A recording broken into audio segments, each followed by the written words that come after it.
Seja bem-vindo, seja bem-vinda à nossa aula de número 11 e hoje nós começamos módulo exclusivo, nosso último módulo, nosso programa de mentoria, o topo, rumo à nossa escalada e rumo à vista mais exuberante. Se a gente veio até aqui caminhando, a gente aprendeu a ser melhor como ser humano, ter mais autoestima, ter mais disposição, trabalhar a nossa saúde. Depois disso a gente foi melhorando em como faturar mais, em como ser mais produtivo, em como ter melhores resultados, em como afastar pessoas que não são importantes na nossa vida, como definir bons planejamentos, como definir bons objetivos, como definir estratégias e recursos para alcançar aquilo que a gente deseja para ao longo de um ano inteiro de 2024. Agora nós chegamos no nosso módulo de relacionamento. De nada adianta você ter vontade, você ter estratégia, você ter recursos, você ter conhecimento, você ter ferramentas, você ter atitudes se você não consegue ter um relacionamento que consiga te impulsionar a isso. Isso eu chamo de ter sociedades de vida ou sociedade de vida que seja um impulsionador na tua vida, que realmente atraia resultados. Tá, Felipe, mas eu tô aqui, eu sou solteiro, eu sou solteira. E aí? E aí é que eu vou te dar a dica de como então encontrar alguém que seja importante para tua vida, para que você realmente descubra. Você sabe que é tão curioso que uns anos atrás, para ser mais preciso, em 2019,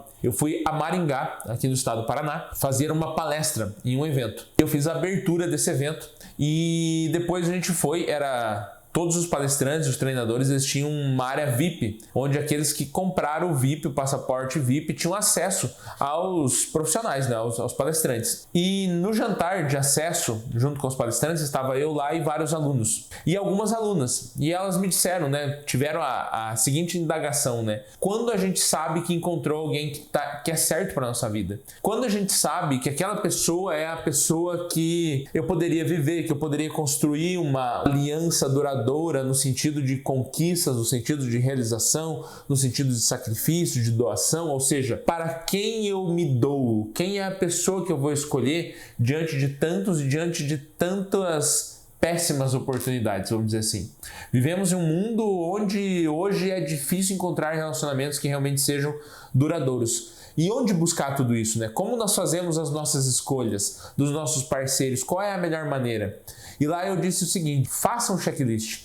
Preencha esse checklist com etapas, condições externas, internas, virtudes, valores morais que você, como ser humano, homem ou mulher, aceitariam no outro. Ou situações que você veria no outro e que poderia ser uma atenção da qual você gostaria de ter essa pessoa perto. Felipe, mas acertar todos nesse checklist vai ser difícil. Realmente, nós nunca encontraremos pessoas 100%. É impossível encontrar pessoas 100%. Mas imagine que você conseguiu alcançar 70% desse checklist de escolha. Você já terá uma grande vantagem em meio à grande maioria que muitas vezes se encontra, se relaciona, cria relação, mas não consegue evoluir. Ou pior, se vê depois de anos dentro de um cativeiro, dentro de uma situação que hoje não consegue mais se libertar. E que para que seja possível se libertar, será muito difícil. Então, olha o quanto é importante você pensar nas escolhas de parceiros que você terá. Ou então, analisar em como ter um relacionamento melhor com o seu atual parceiro. É nisso que nós entramos nesse módulo, né? Os sentimentos, eles só vão mudar quando você se permite a novas experimentações. Nós temos um certo livre-arbítrio em relação às decisões, mas não temos um livre-arbítrio em relação ao nosso sentimento, ao nosso estado emocional. Eu posso escolher não estar, mas eu não consigo escolher não sentir. Faz sentido para você, né? Eu posso escolher não estar com tal pessoa, mas é impossível escolher não sentir aquilo. É impossível. Então, para que eu tenha um bom relacionamento, uma boa escolha, eu preciso entender quais são coeficientes. Eu vou te trazer um estudo científico onde pessoas foram colocadas a questionamentos e análises para que fossem descobertos quais são os coeficientes maiores de conexão com outras pessoas. Ou seja, o que faz eu decidir por tal pessoa, o que fez eu casar com a minha esposa, o que fez a minha esposa casar comigo, o que faz com que a gente se aproxime mais de outras pessoas e que a gente queira criar um vínculo no qual esse vínculo gere Um relacionamento que começa com um namoro, e um namoro bom ele precisa ter tempo para acabar, ou para acabar de uma vez, ou para acabar em noivado. E o noivado bom é aquele também que nasce para acabar logo, ou para acabar de uma vez, ou para acabar em um casamento. São as evoluções. Mas Felipe, como eu escolho, né? Como eu decido? Baseado em quê? Qual é o coeficiente? O que é esse estudo? O coeficiente de análise, ele percebeu quais são os motivos principais que fazem com que homens, mulheres se atraem. Qual é o coeficiente de atração? Quando eu olho a outra pessoa, quando eu olhei a minha esposa, que está aqui numa foto aqui em cima, como que eu escolho isso, né? Qual é o coeficiente maior? Dentro dos nossos processos mentais, emocionais, o que faz com que eu escolha primeiro, né, uma pessoa? Um dos principais índices de coeficiente de maior atração, e um dos principais é a religião. Se eu tenho uma religião semelhante, parecida ou igual, melhor que seja idêntica, ao meu cônjuge, a pessoa que eu estou me relacionando, a probabilidade é que o relacionamento dê certo é muito maior. Porque é muito difícil você conviver com outra pessoa que tem uma religião totalmente diferente da sua. Você vai precisar adaptar muita coisa, muita relevância, muito sacrifício, falta de entendimento, falta de clareza. Porque todas as religiões elas só fazem com que você permaneça através do conhecimento, do estudo. Quanto mais você se aprofunda, mais você conhece, mais você respeita, mais você admira. Sem o conhecimento, sem a evolução, sem o mergulho na religião, é muito difícil. Então logo, quando você pensa em um outro relacionamento, se ambos tiverem religiões diferentes, nós teremos uma grande divergência. Então a tendência é que a atração se reduza. Dentro desse estudo, o maior coeficiente de atração é a religião, um dos maiores. O outro maior é a condição socioeconômica desse casal. Quando você tem condições socioeconômicas semelhantes, a probabilidade é que a atração seja ainda maior, salvo que a gente sabe aqueles que se relacionam com alguém baseado no dinheiro, mas eu não estou tendo atração por aquela pessoa, estou tendo atração pelo que aquela pessoa tem e como ela pode me dar presentes, coisas materiais. Então eu não tenho atração, eu estou tendo atração pelo dinheiro do outro e não pelo amor do outro, não pelo companheirismo do outro, não pela vivência do outro. Então, o segundo maior coeficiente de atração, quando falamos em relacionamento, em saber em qual relacionamento eu vou buscar, é o coeficiente socioeconômico. Se eu tenho uma outra relação, conheço uma outra pessoa, um homem ou uma mulher que tem uma condição socioeconômica parecida com a minha, a probabilidade é que a gente consiga ter maior atração pelo outro. Quando a gente vê uma disparidade, a probabilidade é que a atração não aconteça. Talvez você permaneça porque você quer o dinheiro, mas não existe atração. Terceiro maior coeficiente de atração é a política, a condição política, o pensamento político, a decisão política. Imagina só um de direita, o outro de esquerda. Provavelmente não vai dar certo. A gente não vai ter atração pelo modelo de pensar do outro, pela maneira que o outro faz a conjuntura sobre os seus pensamentos, sobre as suas ideologias. Então a gente vai ter uma diferença muito grande nesse relacionamento, o que vai afetar demais. Então, ter um equilíbrio dentro dessa condição política é extremamente importante. Muitas vezes, num relacionamento, a gente deixa para falar as coisas importantes quando já estamos casados, quando não tem mais volta, quando o sacramento já está definido, quando, na verdade, nós deveríamos antecipar questões óbvias e questões capciosas, muitas vezes. Ou, às vezes, até ditas como tabu. Eu preciso antecipar, conversar coisas com a outra pessoa a fim de que, achei bonito, gostei, e agora? Quais coisas eu vou olhar, observar e principalmente questionar para que eu decida continuar nessa relação? Para que realmente essa atração ela não seja algo efêmero, ou seja, como álcool que evapora fácil. Essa situação não pode ser como álcool. Ela será como álcool quando eu percebo que não existe nenhum coeficiente de atração entre eu e a outra pessoa. Então ela deve ser álcool para evaporar, deve ser uma relação fosfórica, já foi embora, acabou. O quarto coeficiente de maior atração dentro do estudo é a idade. Quanto mais próximos forem da idade, melhor vai ser o coeficiente de atração. Não necessariamente até mesmo a idade, tá? Mas principalmente aquilo que eu tenho em relação com a outra idade. Imagina de 50 para 18 anos. Vai ser difícil. Quando tiver 70, vai ter 30. Não vai conseguir fazer nada, que vai ter que cuidar do velho de 30. Então tudo isso eu preciso ser real.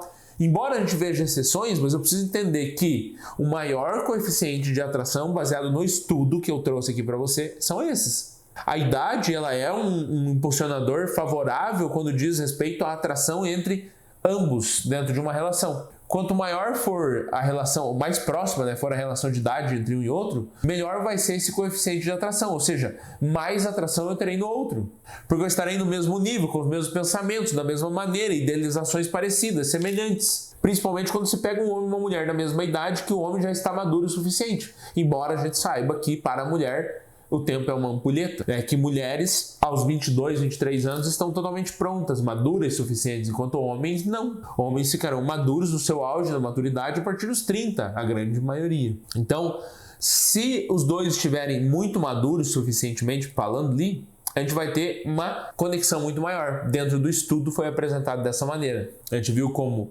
primeiro coeficiente de atração mais forte a religião. A religião é um coeficiente importante na atração quando falamos de um relacionamento. Hoje, no teu relacionamento, como está a religião? Hoje é um ponto importante? Vocês realmente têm a mesma predileção? Vocês têm o mesmo caminho, a mesma visão? Olham para o mesmo lugar dentro da religião? Quando a gente fala para alpinistas solteiros aqui, você solteira, você solteiro, quando você pensa em encontrar alguém ou alguém que esteja no teu radar, alguém que você está se relacionando, a religião é algo que vocês estão juntos nesse processo ou não? Quando você solteiro, você solteira, ou você que tem o teu casamento já pré-estabelecido, tá noivo, a condição socioeconômica, o que vocês vislumbram sobre a capacidade financeira do casal, ela está alinhada? Quando a gente vê as questões de política, você para ou você fica conversando de política com a tua esposa, ou divagando, ou divergindo demais? A idade é um coeficiente que vocês já se adaptaram, já se ajustaram, estão no mesmo nível da pessoa que você está conhecendo, do teu flerte, daquela pessoa que você está querendo conhecer, da quem você vai ligar o radar para buscar alguém que seja compatível com a tua vida. Depois a gente entrou na pesquisa, onde a pesquisa declara coeficientes médios de conexão. Coeficientes médios. Então a gente teve o coeficiente alto, né, de maior atração, né, o coeficiente de maior atração a gente falou. Agora a gente vai falar sobre os médios, que são os coeficientes médios de atração. O que faz com que qualquer ser humano, de maneira mediana, normal, habitual, perceba o outro e sugere atração. Primeiro é a capacidade de ser organizado ou desorganizado, os contrapontos. Então eu vou olhar se aquela pessoa é organizada, eu vou olhar a personalidade dela. Então itens de personalidade estão no nível médio de atração quando a gente fala em relacionamentos, em casamento, em uma relação com outra pessoa. Eu vou olhar se a pessoa é organizada, se ela é desorganizada, se ela bagunça as coisas, se ela não bagunça, se ela é alegre, se ela é triste, se ela é introvertida, se ela é extrovertida, se ela é inteligente, se ela é burra, se ela é disposta, se ela é indisposta, se ela tem atitude, se ela não tem atitude. Então, os coeficientes médios de atração dizem respeito à personalidade do indivíduo. Então, toda vez que eu olho a personalidade do indivíduo, é o coeficiente médio. Os primeiros eu vou olhar religião, socioeconômico, idade e política. Ok, os crivos passaram. Agora eu vou para o coeficiente médio. Eu quero alguém organizado, eu quero alguém inteligente, eu quero alguém disposto, eu quero alguém com iniciativa. Qual é a maneira, os coeficientes médios de personalidade que você busca quando está com o outro? O teu atual casamento, a pessoa que está com você, possui os coeficientes médios que você admira no outro, na tua esposa, no teu esposo? Pode fazer para ajudá-los a conquistar esses coeficientes médios que dizem respeito à atração em relação a ele ou a ela? Como que você pode explorar, desenvolver, melhorar, ampliar ou então até despertar nele ou nela essa vontade de desenvolver esse coeficiente médio que está ligado à personalidade que você admira? Que são coisas que, se você é casado, tá me vendo agora, alpinista, são coisas que você deveria ter conversado lá atrás antes de tomar a decisão. Se você está aqui agora, você tem que ajustar a rota e buscar uma maneira onde você possa desenvolver ou ajudar o outro a desenvolver isso, visto que lá atrás as conversas não foram colocadas à prova. A cheque. Eu lembro que a gente casou muito rápido com a Aline, com a minha esposa, e nas primeiras semanas já de namoro, nós já falávamos em casamento. E dos dias que eu comecei a perguntar de maneira mais enfática para ela, ela parou tudo que a gente estava fazendo e falou assim: você está falando de casamento, não tá? E eu falei: estou. Ela falou: você tem certeza do que você está falando? É isso que você quer? Eu falei: sim. Então ela me deu um checkmate. Ela falou: não, porque se você tiver certeza, eu vou falar. Se você não tiver certeza, a gente acaba o assunto por aqui e fala de outra coisa. Agora, se você tiver certeza que é de casamento que você está falando, do que você quer falar, Eu vou te falar tudo o que eu acredito sobre casamento. E aí você vê se é isso que faz sentido para você, ou se faz sentido ou não, e você me fala o que faz sentido para você também. E a gente já esclarece os coeficientes médios por aqui. Naquele dia a gente relatou o que a gente acredita e o que a gente visualizava em uma pessoa ideal, para ver se nós tínhamos as características, habilidades, comportamentos, virtudes, personalidade das quais ela queria e que eu queria também nela, ou que eu almejava encontrar em alguém. E aí quando ela me disse, eu percebi que eu precisava me forjar. E ela muito provavelmente também. Eu nunca perguntei isso. Talvez ela já tivesse, talvez ela forjou. Estou falando de mim. Eu tive que me forjar em várias coisas que ela acreditava em um esposo. É muito comum a gente falar assim, puxa, a gente deveria ter se conhecido lá atrás. E eu falo que se a gente tivesse conhecido lá atrás, ela não ficaria comigo, porque eu sou um outro Felipe. Eu me construí para poder encontrá-la, para poder ser alguém que ela relatou e colocou no checklist dela, alguém que ela observaria um dia na vida. Porque se fosse o Felipe lá de trás, muito provavelmente ela não olharia. Agora, como que você estabelece isso? Conversando. Se você está casado, ainda tem como fazer isso. Se você não está, descubra enquanto você começa. A névoa da paixão, ela sempre vai sumir no primeiro raio de realidade que aparece na vida. Anota lá, anota agora aí. A névoa da paixão, ela sempre some no primeiro raio de realidade que entra na vida da gente. Por mais apaixonado que você esteja, sempre que a realidade inundar a sua vida, chegar na sua casa, bater na sua janela, no seu relacionamento, as dificuldades do dia a dia, as realidades impostas, os filhos, o desafio do matrimônio, do sacrifício, de ir para casa dos pais dela, ela ir na casa dos seus pais, todos os sacrifícios que existem, além do mais aquele de prosperar ainda, de ser sócio de vida, ele sempre vai sumir quando você ficar só com a névoa da paixão, quando você não estabelece firmeza. A tal paixão, ela dura no nosso cérebro em torno de 18 meses. Depois disso, não tem mais. Seu cérebro parou de despejar substâncias químicas ligadas ao prazer. Depois de 18 meses, não tem mais paixão. Você vai ter que resgatar através do amor, do sacrifício, do companheirismo. Aquela história de que os opostos se atraem não existe.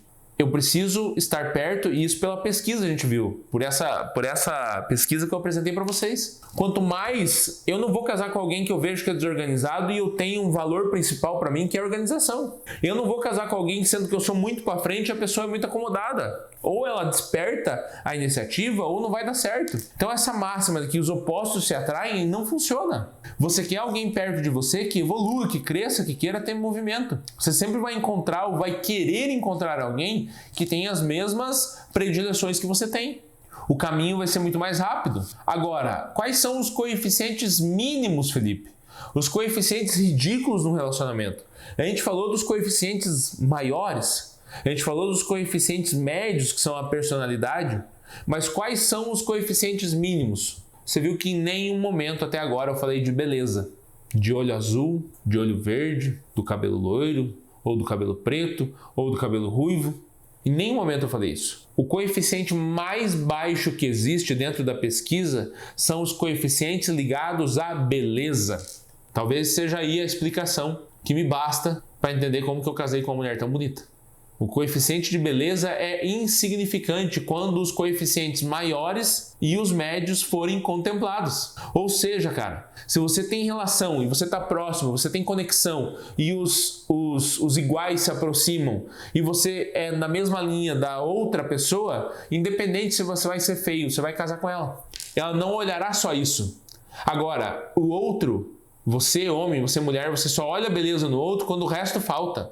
Se faltar personalidade, se sobrar desconfiança, relaxo, porquice, bagunça, moléstia, se sobrar conversa política contrária, se sobrar uma religião contrária à sua, o que vai sobrar para você olhar vai ser só a beleza.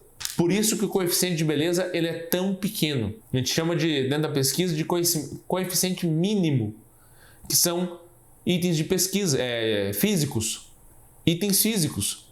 Beleza, cor dos olhos, altura. Até mesmo na pesquisa apresentou-se o tamanho do dedo médio que os homens olhavam, ou as mulheres olhavam nos homens. Mas isso são coeficientes mínimos. Isso, na verdade, é para você imaginar e pensar assim, tá, mas eu não tenho um relacionamento bom agora, ou o que eu estou vivendo não está tão bom. É você voltar essa aula, e analisar e conversar com o teu esposo, com a tua esposa, esclarecer quais são os itens de personalidade que vocês podem mudar, baseado em religião que vocês podem se ajustar, a política que vocês podem deixar de falar em casa. Depois melhorar a questão da personalidade, ser mais organizado, mais organizada, ser mais disposto, mais disposta, com mais iniciativa também do outro lado, ser mais inteligente, menos burro, ser mais corajoso, menos medroso. Qual é a maneira que vocês dentro do relacionamento podem sentar de maneira madura, conversar sobre essas coisas e ajudar a cada um ser um impulsionador de resultado na vida do outro? Assim você constrói um ano de relação produtiva, de sociedade, de vida, que realmente gere resultado.